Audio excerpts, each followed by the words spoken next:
ఇప్పుడైతే మన mega power star game changer మూవీలో చాలా బిజీగా ఉన్నాడు.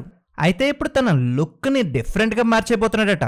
ఇలాంటి ఇంట్రెస్టింగ్ విషయాలు తెలుసుకునే ముందు మన ఛానల్ ఎవరైనా సబ్స్క్రైబ్ చేసుకోకపోతే సబ్స్క్రైబ్ చేసుకోండి.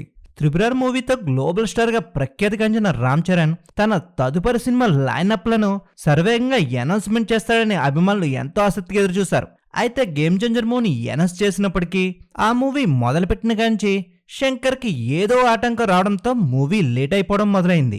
ఇది సరిపోదన్నట్లు మెగా ఫ్యాన్స్ కి ఎటువంటి అప్డేట్లు ఇవ్వకుండా మెగా ఫ్యాన్స్ అయితే నిరుత్సాహపరిచేశారు. ఇక జూనియర్ ఎన్టీఆర్ విషయానికి వస్తే చక్కచక్క పాన్ ఇండియా సినిమాల్ని అనౌన్స్ చేస్తున్నాడు. ఫ్యాన్స్ లో ఊపు తెప్పించే ప్రయత్నాలను చేస్తున్నాడు. ప్రభాస్ కూడా హిట్ ఫ్లాప్లతో సంబంధం లేకుండా పాన్ ఇండియా సినిమాలను వరుసబట్టి చేస్తున్నాడు. అందరూ తగ్గ స్పీడ్ గా సినిమాలను అనౌన్స్ చేస్తుంటే మన రామ్ చరణ్ మాత్రం గేమ్ చేంజర్ మూవీతోటే ఆగిపోయాడు. పోనీ ఈ సినిమాని పక్క పెట్టి నెక్స్ట్ సినిమాని అనౌన్స్ చేద్దామా అంటే ఇది చాలా ప్రతిష్టాత్మకమైన సినిమా. దిల్ రాజు చాలా ప్రతిష్టాత్మకంగా శంకర్ దర్శకత్వంలో రూపొందిస్తున్న పాన్ ఇండియా సినిమా. ఈ సినిమాపై అభిమానుల్లో భారీ అంచనాలున్నాయి.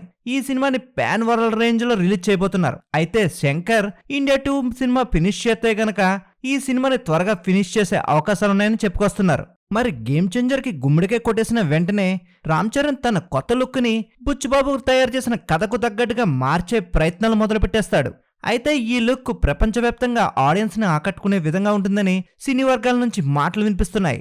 ఒక్కసారి గనక ఈ లుక్ లో పోస్టర్ ని రిలీజ్ చేసినట్లయితే బుచ్చిబాబు సినిమాపై భారీ అంచనాలు క్రియేట్ అవుతాయని చెప్పుకోవచ్చు. మరి బుచ్చిబాబు అయితే రామ్ చరణ్ కోసం స్పోర్ట్స్ బ్యాక్ డ్రాప్ లో ఒక బలమైన కథను రెడీ చేశాడు.